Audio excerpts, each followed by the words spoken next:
Viewers, welcome. മേഘാമിസ് ആണ്. അപ്പൊ നിങ്ങൾ എല്ലാവരും നമ്മുടെ പബ്ലിക് എക്സാമിലേക്കുള്ള പ്രിപ്പറേഷൻസിൽ തന്നെയായിരിക്കും. സോ നിങ്ങളുടെ സ്റ്റഡീസ് കുറച്ചുകൂടി ഈസി ആക്കാൻ വേണ്ടിയിട്ട് മിസ് ഒരു പുതിയൊരു ട്രിക്കുമായിട്ടാണ് വന്നിട്ടുള്ളത്.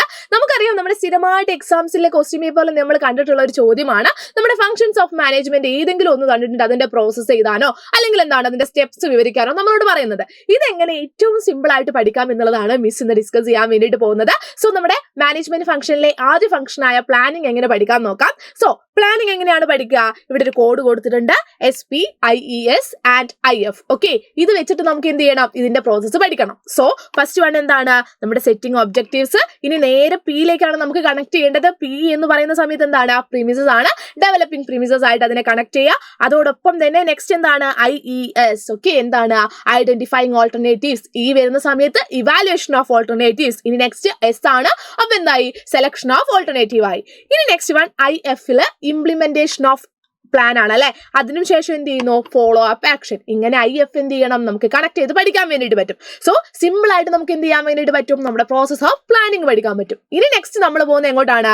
നമ്മൾ ആ ഓർഡർ തന്നെ ഓർഗനൈസിംഗിലേക്കാണ് പോകുന്നത്. അപ്പോൾ ഓർഗനൈസിംഗിന്റെ പ്രോസസ് എങ്ങനെയാണ് സിമ്പിൾ ആയിട്ട് പഠിക്കുക? ഇവിടെ ഒരു കോഡ് കൊടുത്തിട്ടുണ്ട്, ഐഡിയ. ഓക്കെ, സിമ്പിൾ ആയിട്ട് പറഞ്ഞു കഴിഞ്ഞാൽ identification and division of work first step ആണ്.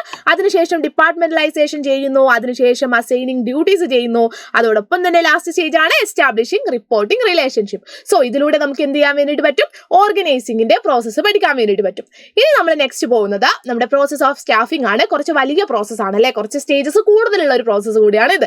ഓക്കെ, അപ്പോൾ സ്റ്റാഫിംഗിന്റെ പ്രോസസ്സ് എങ്ങനെയാണ് പഠിക്കുക? Mister spot PPC. Okay, simple ആയിട്ട് പഠിക്കാൻ വേണ്ടിയിട്ട് പറ്റും. ഓക്കെ, മിസ്റ്റർ എന്ന് പറയുന്ന സമയത്ത് MR എന്താണ്? മാൻ പവർ റിക്വയർമെന്റുമായിട്ട് കണക്ട് ചെയ്യുക. M നമ്മൾ അങ്ങനെ കണക്ട് ചെയ്തു. ഇനി എന്താണ്?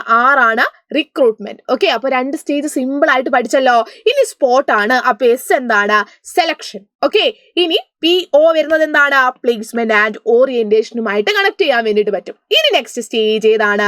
ട്രെയിനിങ് ആൻഡ് ഡെവലപ്മെന്റ് ആണ്. ട്രെയിനിങ് ആൻഡ് ഡെവലപ്മെന്റ് കഴിഞ്ഞതിന് ശേഷം നമ്മൾ അവർക്ക് എന്താണ് ചെയ്യുക? അവരെ നമ്മൾ പെർഫോമൻസ് അപ്രൈസലിലേക്ക് എത്തിക്കും. അതിനുശേഷം നമ്മൾ എന്ത് ചെയ്യുന്നു? പ്രൊമോഷൻ ആൻഡ് കരിയർ പ്ലാനിങ്ങിലേക്ക് എത്തിക്കുന്നു. ലാസ്റ്റ് സ്റ്റേജ് ആണ് നമ്മുടെ കോമ്പൻസേഷൻ എന്ന് പറയുന്നത്. സിമ്പിൾ ആയിട്ട് നമുക്ക് സ്റ്റാഫിംഗിന്റെ പ്രോസസ്സും പഠിക്കാമല്ലോ.